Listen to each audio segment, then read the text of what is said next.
Les doy la bienvenida a este encuentro número 7 y tal vez sin darme cuenta pensé en dejar pasar unos cuantos encuentros para hacer una especie de reflexión sobre lo visto, y cuando me di cuenta que era el 7 y también al mismo tiempo dije: qué número cargado de historias, ¿no?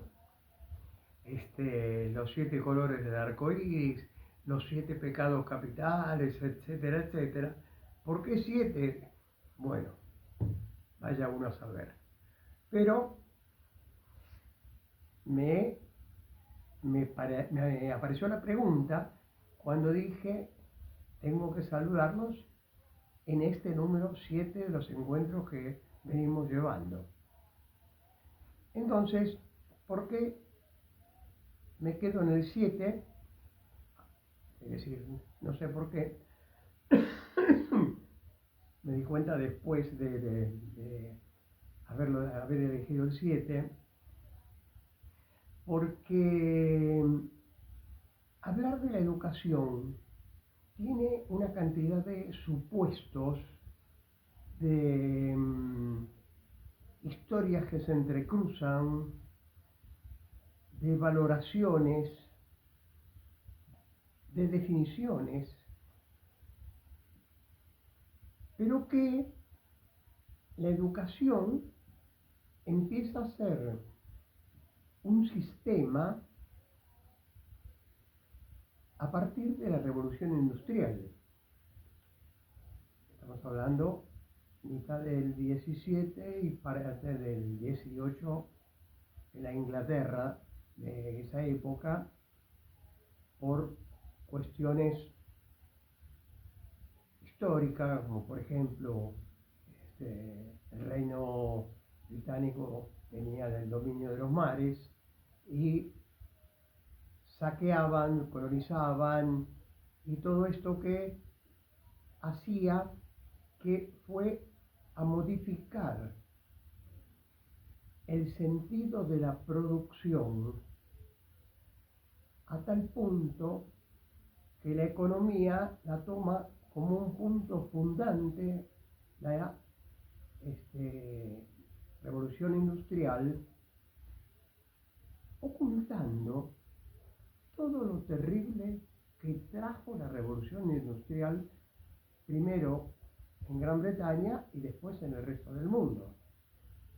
Uno que a mí me interesa en particular porque lo supe ya avanzado mi carrera en la Facultad de Filosofía y Letras, cuando el profesor Romero dijo que la Edad Media era una edad que había tenido mucha mala prensa, pero esto por razones del iluminismo. Pero de estas cosas yo las voy a tomar después en especial para tratarlas. ¿Qué pasó? Las colonias que fue fundando el Reino Unido, yo hace poco noté cómo en películas inglesas hay mucha gente de piel oscura que no son africanos, que son de la India. La India fue colonia británica durante siglos. Y que entonces hay una negritud, digamos, distinta, que es la negritud de la India con respecto a la negritud que tienen, por ejemplo, los jugadores de la NBA o los jugadores de fútbol.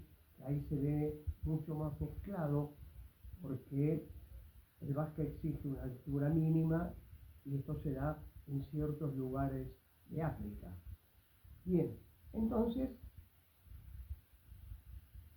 lo que introduce la revolución industrial en una sociedad que durante largos 7, 8, 9 siglos se lo denominó el medioevo, lo que surge es que rompe un sistema de producción.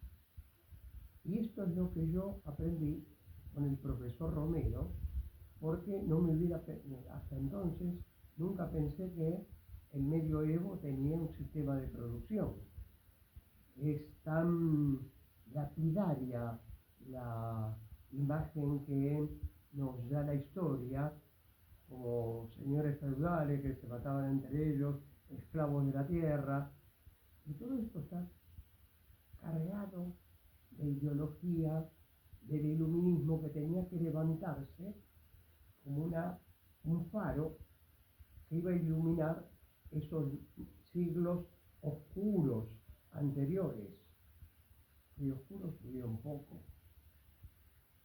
Entre el siglo X y el siglo XV se da en la Europa centro, norte y este, es decir, de los lugares para el Atlántico, se da unas formas de organización social que se llamaron comunas urbanas.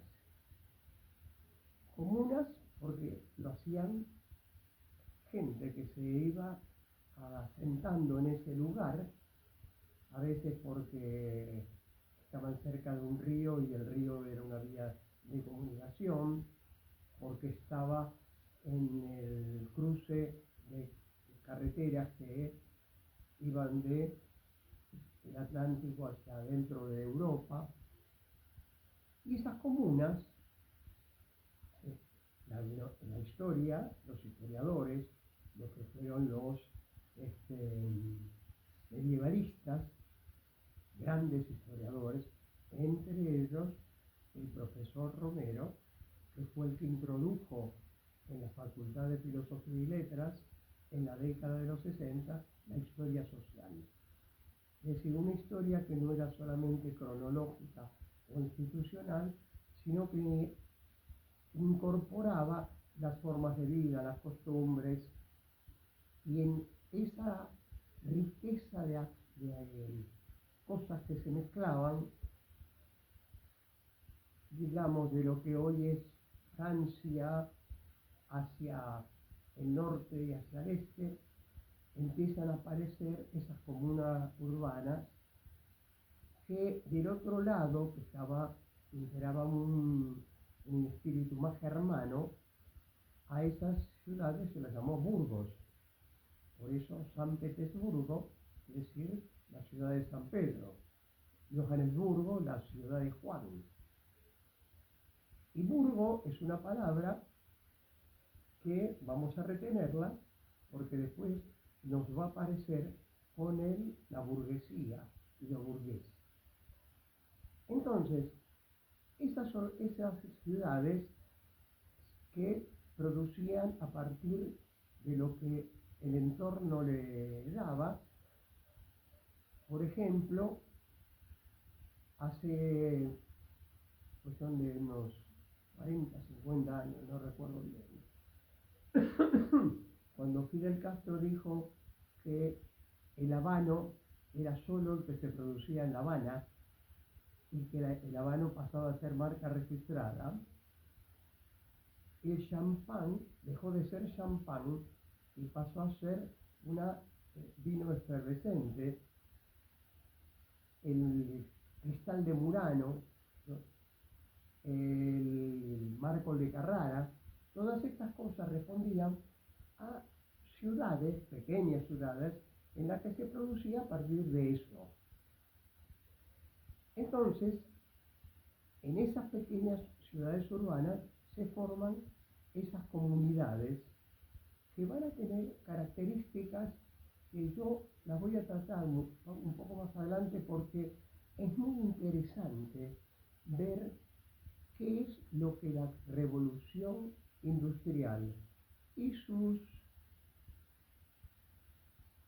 mentores y lo que hicieron de ella el origen de la economía como economía política.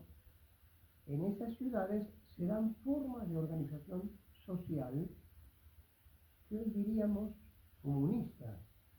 Las comunas urbanas eran comunas porque los habitantes tenían la mayor parte de los bienes en común. Entonces, la educación en esa etapa era una educación que se hacía a partir de la familia, a partir de la iglesia, de algunos filósofos que la habitaran. La educación no tenía nada de sistemática ni de ordenada. Y acá, lo que estoy diciendo ya, hay un modo de educación. Cuando yo dije mateando filosofía, dije mateando, y no era simplemente porque mientras hablaba de educación estaba tomando mate, sino porque el matear la educación es darle una connotación de lo que es propio de nuestras tradiciones gauchescas del interior, que después invadieron las ciudades. No hace tanto tiempo que los jóvenes comenzaron a tomar mate y el mate pasó a ser una expresión cultural que habla de camaradería, de servicio al otro, de cómo se ceba, qué significa el cebar y el darlo, por dónde se inicia la ronda, todas cosas que decimos, bueno, que son tonterías, costumbres de algún momento, pero los materos, y yo me confieso uno de ellos, cuando yo empecé a grabar la serie de Mateando la Filosofía, empecé y estaba mateando y de pronto dije, estoy mateando la filosofía. Y podríamos decir que acá hay una contradicción en sus términos. Un filósofo matea. Claro que cuando uno le llama la atención y dice, como un filósofo, ya filósofo es una definición. Pero después discípulo dijo en Café de los Angelitos, en tus mesas milagrosas yo aprendí filosofía. Es decir, que el poeta lleva la filosofía a esos encuentros clásicos de los bares barriales, donde se encontraban los amigos a charlar, a contar, a comentar el partido, etcétera, etcétera. Es decir, que estoy hablando sin nombrarlo a la cultura nacional y popular.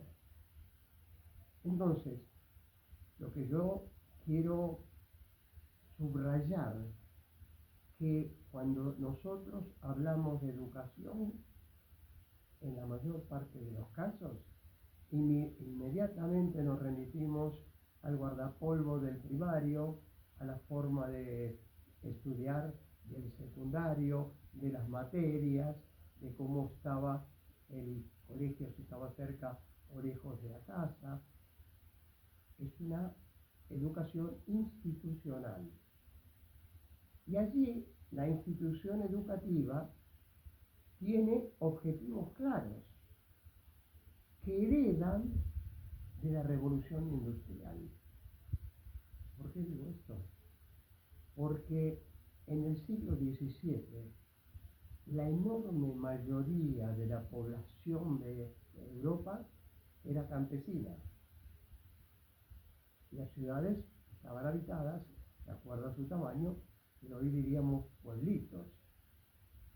Y esa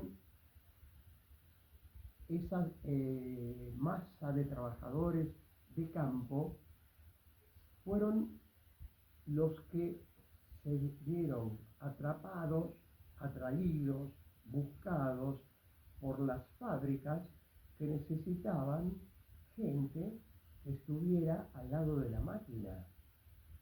Por lo tanto, acá aparecían varias cosas. La máquina tiene un modo de tratarla, tiene un sistema de manejo, tiene un modo de que la mercadería o el supuesto que va a trabajar, sea cerámica, sea una tela, madera, hay que hacerlo de un modo, es decir, aparecen sistemas.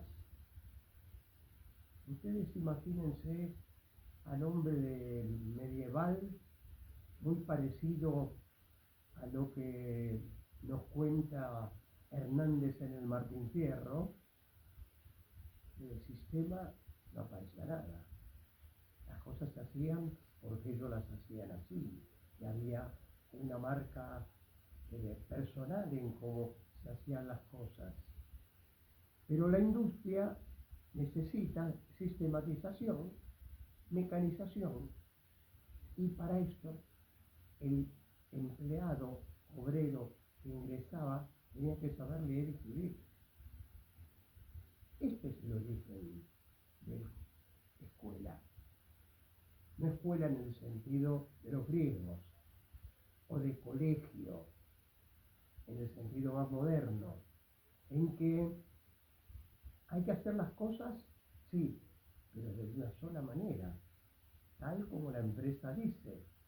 Y esas cosas hay que hacerlas tantos días de la semana, de tal hora a tal hora, y el cumplimiento del horario obliga a ese obrero industrial a, si no tiene reloj en casa, tener el reloj del campanario de la iglesia o alguno que le indique que tenía que levantarse, vestirse y presentarse a una hora determinada. Entonces, fíjense ustedes que podría yo decir, a partir de esto que estoy señalando, que en realidad el primer modo sistemático de educación lo aporta la fábrica, no la escuela. Porque al obrero que se tomaba había que enseñarle a manejar, había que saber utilizar las herramientas, cómo se ponía en marcha, cómo se paraba. Y esta es una forma de educación. Hoy tal vez la llamaríamos educación industrial o colegio técnico, pero eso se hacía en la fábrica. Es decir, que la primera forma institucional de educación no es el colegio, es la fábrica. Entonces, esa fábrica va modelando, va perfilando un tipo de persona. Ese tipo de persona tiene algunas exigencias.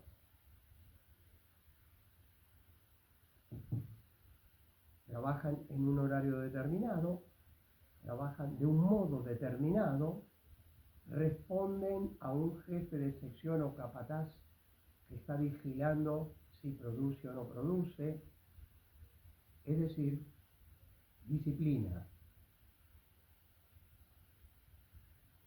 Lo que quiero subrayar en lo que estoy diciendo, hagamos ahora una memoria de nuestros primeros pasos por un colegio primario. Yo voy a decir cosas que tal vez ya no se digan. Había que formar fila, había que tomar distancia con el brazo, primero pasaba la fila pegada a la puerta y después pasaba la otra y se sentaban. Cuando entraba un profesor había que pararse. No creo que hoy el colegio funcione así, ¿no? No, estoy lejos en tiempo y edad para pensarlo. Ya el colegio secundario estaba más sistematizado en materias que estaban a cargo de distintos profesores. Entonces, era como si la clase comenzara y terminara con cada una de esas materias, porque empezaba una cosa nueva. Y esa cosa nueva tenía a su vez un profesor diferente que iba a decir cómo quiere que le presenten en los exámenes, cómo quieren que presenten las carpetas. Disciplina. Si, como se supone en los teóricos de la educación, que no aparece fenómeno anterior de la industria como la modeladora de una forma de educación. Alguien que viene del campo, de toda su vida y familia del campo, haber entrado directamente a la fábrica le ha sido un desastre, le ha sido imposible. Es eso lo que quisieron corregir con un insumo de la industria que es la mano de obra. Entonces, esto aparece como una cosa nueva que empieza a modelar la persona. Esa persona ya no es el que nos cuenta el Martín Fierro. Esa persona se parece más a la novela de ciudad, a lo que puede haber contado un Cortázar, el mismo Borges. Esa persona de ciudad que está metida en un medio ambiente en que todo está estipulado.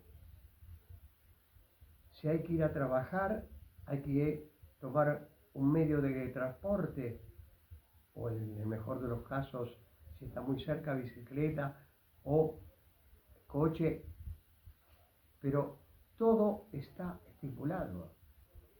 La semana comienza con un programa que todos los que hemos trabajado lo teníamos grabado en la cabeza, lo teníamos que pensarlo. Y si algún día nos quedamos medio dormidos, pegamos un salto porque no íbamos a cumplir con lo que se esperaba de mí como trabajador. Entonces, quiero decir que el concepto de educación es un concepto mucho más amplio de lo que la ciencia pedagógica y la didáctica lo tratan como es el momento de la enseñanza en un aula. Y hay un recuadro, es una restricción de la realidad, un recorte de la realidad, donde se va a dar el acto educativo. Pero eso no es toda la educación. Pero esa educación que quedó muy pegada a ese pasado anterior, en que la disciplina de comportamiento, tanto en el primario, con los llamados de atención, o al padre si este chico se porta mal, o en el secundario con las amonestaciones, como un castigo por no cumplir con lo que se esperaba que se cumpliera, todo eso nos fue educando de un modo. Ahora, ¿a qué nos preparó eso? El ingreso a la universidad es tal vez el nivel de la educación más libre en todo este tipo de cosas, salvo que hay que cursar materias, hay que rendir los parciales, hay que rendir los finales, presentar monografías, pero hay mucha más libertad. Yo creo que son muy pocas las universidades que pasan lista de alumnos. Se da por sentado que está, y si no está, el que se perjudica es el alumno, porque se ha perdido la clase que dio el director o el profesor. Es decir, fíjense ustedes que en este séptimo encuentro introduje la educación por las ventanas, por aquello que no cumple lo riguroso de pasar por la puerta a la hora que dicen y salir a la hora que está estipulado, sino que están haciendo una especie hasta de revolución en las cabezas nuestras. Eso está implícito en los 6 primeros encuentros que hemos tenido. Entonces, eso que está implícito, quise que se hiciera carne, que se hiciera manifiesto, para que nosotros no quedemos presos de la definición de educación que da el diccionario de la academia. Porque quien estudia música está siendo educado. Quien juega al básquet está siendo educado. Los deportes todos exigen una rigurosa educación de modos, de formas, de manejo del cuerpo. Todo eso es educación. Y esto ya lo tenían los griegos de Atenas en el siglo V a.C.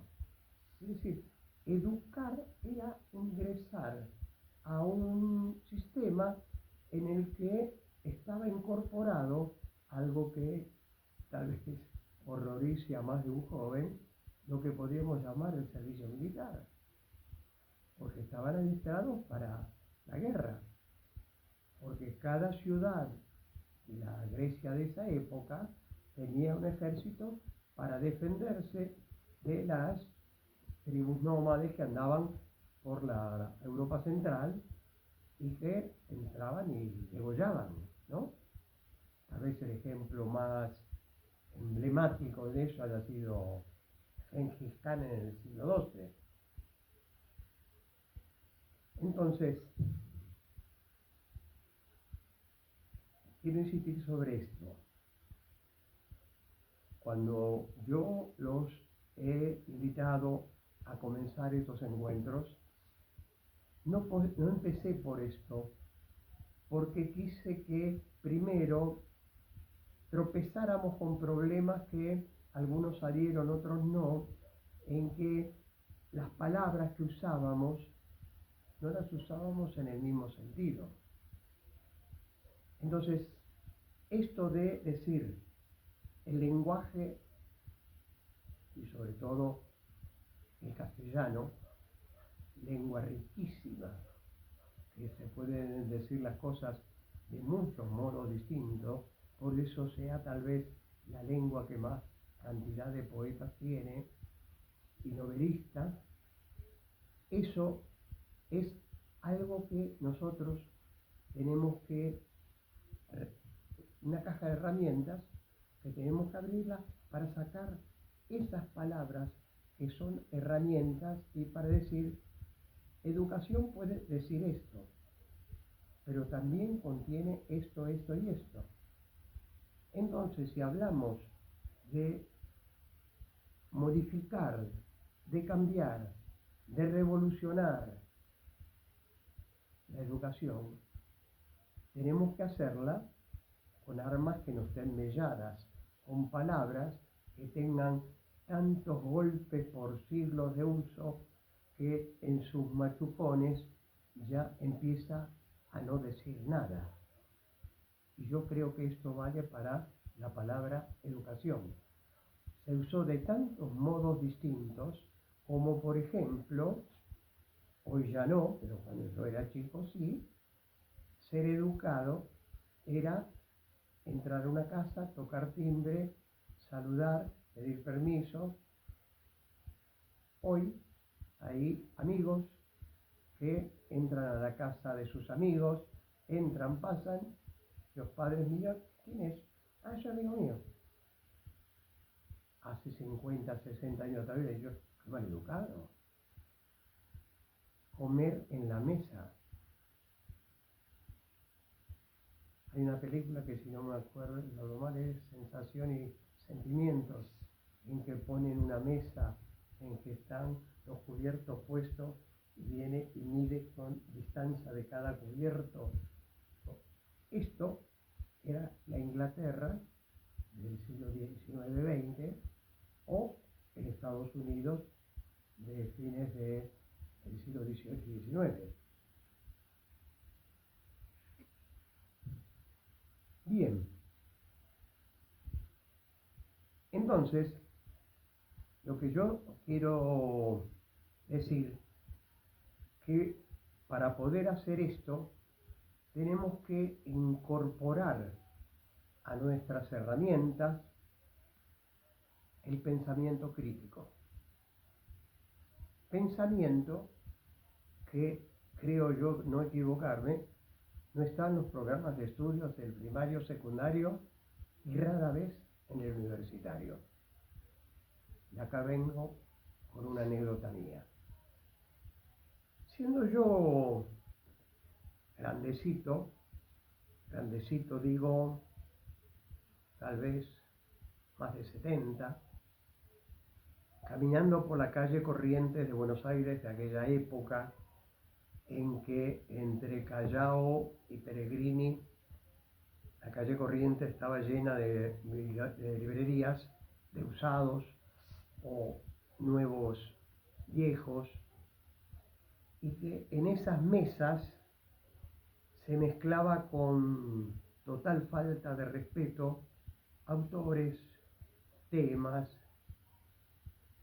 de todo, disciplinas, materias.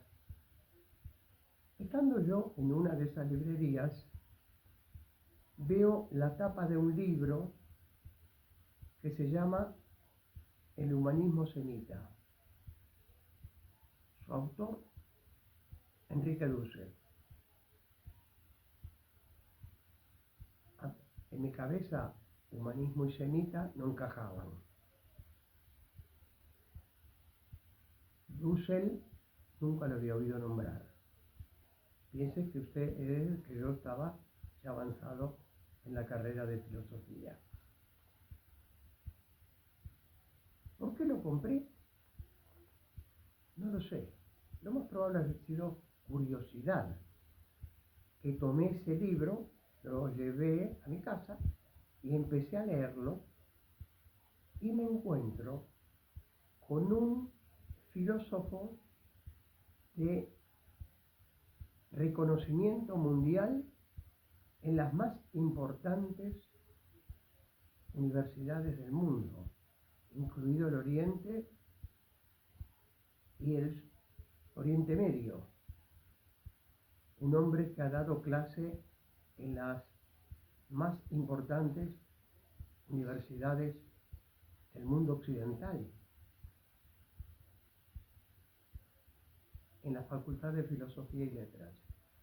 En la década de 60, 70, no lo conocía. Él era mendocino, en 1958 se licenció en filosofía, viajó a España y estuvo allí recorriendo Europa haciendo, no creo equivocarme, 4 o 5 doctorados en las universidades más importantes. Bien, ese fue mi maestro a la distancia, el maestro que me abrió la cabeza sobre el pensamiento crítico. El pensamiento crítico es, en su estructura más sencilla o primera o primigenia, es lo que hacían los filósofos del siglo V a.C. Hacer el ejercicio de la pregunta: ¿por qué esto es así? Y ante la respuesta que se encontraba, ¿y por qué puede ser esto y aquello otro? Entonces, en ese juego por el preguntar, el inquirir, empezaba la cabeza a funcionar con el instrumento más importante que debería tener la educación: el ejercicio de la pregunta. Ahora, hagamos un panorama de primario, tal vez no tanto, secundario ya se vuelve un tanto más rígido. Y en la universidad, no les cuento, sobre todo aquellos que se sienten el gran profesor, si uno hace una pregunta, le dice: no me interrumpa que estoy hablando.